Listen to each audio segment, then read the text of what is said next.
by the side of my car where this lady, this principality, was still manifesting into all kinds of animal creation, from snake to crocodile. She just kept changing forms. It has become a major tourist attraction, center of attraction.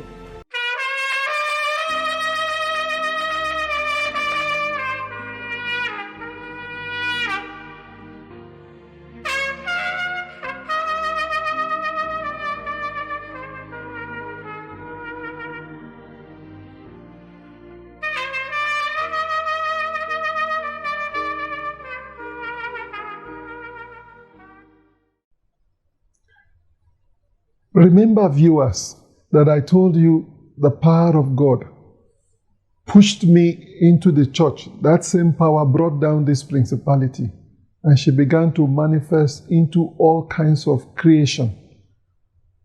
As I got into the church, I surrendered my heart to Christ at the altar. And when I returned back to my car,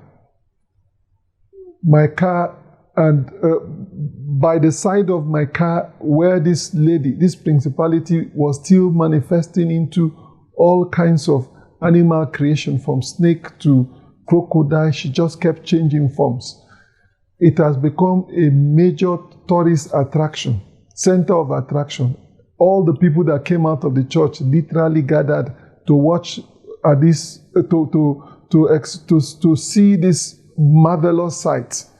The prayer warriors from the church also came, and they began to pray and ask God to consume this terrible creation. And as they were praying, suddenly this principality disappeared. I was told about this a few days later when I came back to church to worship. They said that thing that was manifesting in my car just suddenly disappeared, and nobody could tell where she went to. My friends who came to celebrate my recovery, because they were shut out for 6 months, they told me what I didn't even know about this same agent of the devil. They told me that she suddenly appeared in the neighborhood, paid for an expensive apartment, a 3-bedroom apartment, and she was living all by herself. She was a mysterious person. Nobody knew her origin. And she kept parading herself around all the normal joints that I traffic with my drinking buddies. And all my friends made a pass at her to try to get her to become their girlfriend so that they could sleep with her. But she was impossible to get. She didn't have their time. And she was doing all of this. They got me to know that I was the principal target, that she was sent on assignment for my soul. But she failed. I was the principal target because she sent a note and her picture only to me, exclusively to me. Exclusively to me. I'm sure she must have been given an instruction: go for that tall, foolish boy and bring his soul to hell. And she failed on her assignment. She took too long in trying to get personal satisfaction in seeing me die at her pleasure. And in doing that, in wasting all that time, she gave me an opportunity. She did not know I was so submitted to her authority and power that she never knew I could ever call upon the name of the Lord. It was that calling upon the name of the Lord that completely spoiled their plans, her schemes, and caused her assignment and mission, which was to bring my soul to hell, to become a failed project. I know that she would suffer severely because she failed at this critical assignment. The soul of every person is one of the most precious commodity on earth. The Bible said, what can a man give in exchange for his soul? The entire wealth of this world does not equate to the value that God places on just one human soul. That's why the devil will stop at nothing to get one precious soul into his kingdom and into hell. But God gave me a narrow escape. Viewers and everyone listening to me, you may also be at that tipping point. The God who saved me is speaking to you right now. He is ready to rescue you from whatever yoke of bondage that you are laboring under right now. He loves you just like He loves me. And He could plot your escape from every hell you are living under right now. If you could call upon His name just like I did.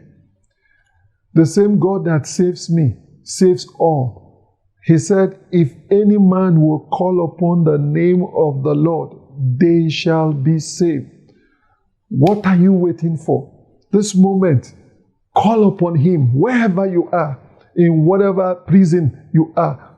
Call upon Him. Shout His name, Jesus, save me. That is a short prayer, but it's a powerful prayer. It's a prayer of deliverance, and God responds instantly, immediately. You're on your way to liberty. Call upon that name. Until we meet next time, stay tuned. Ladies and gentlemen, that beautiful woman, that beautiful lady,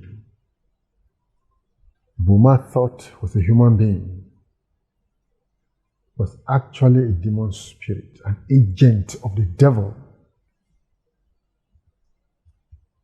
to capture souls and bring to hell for Satan.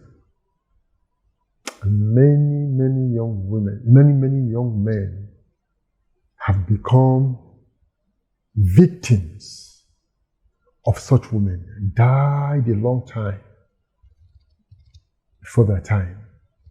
In the book of Proverbs, chapter 7, Solomon tells the story of a young man he saw one night in the twilight.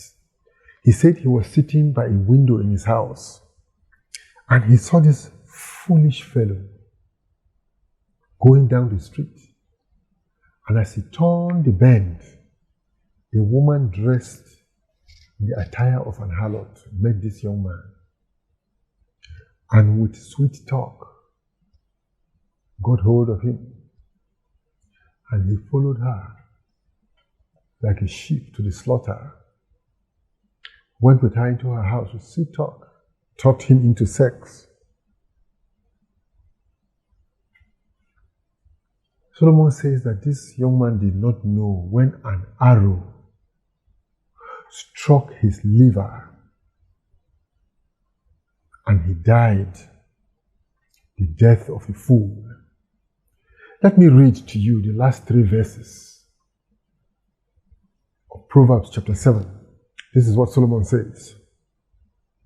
Let not thine heart incline to her ways, decline to her ways.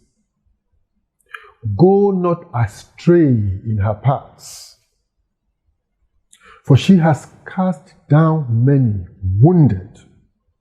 Yea, many strong men have been slain by her. Her house is the way to hell, going down to the chambers of death. Do you remember Delilah and Samson? Samson died a long time before he was supposed to have died. Died a miserable death. Samson died a prisoner because of the lapse of a woman. Young people, by the grace of God, you are watching this video today. Boma made a serious mistake. Please do not repeat his mistake. My video that is titled The Challenge is coming up now. Please watch that video. Pray the prayer in it with me. Surrender your heart to Jesus. Let Jesus give you a new vista of life today. Let Him make you a new man today. Let Him make you a candidate of heaven today. Avoid going to hell, my brother my sister. Please do not forget to subscribe to this channel. Yes, forward this video to your friends. And send us your comments and be a part of what God is doing. You will be glad you did. Bless you.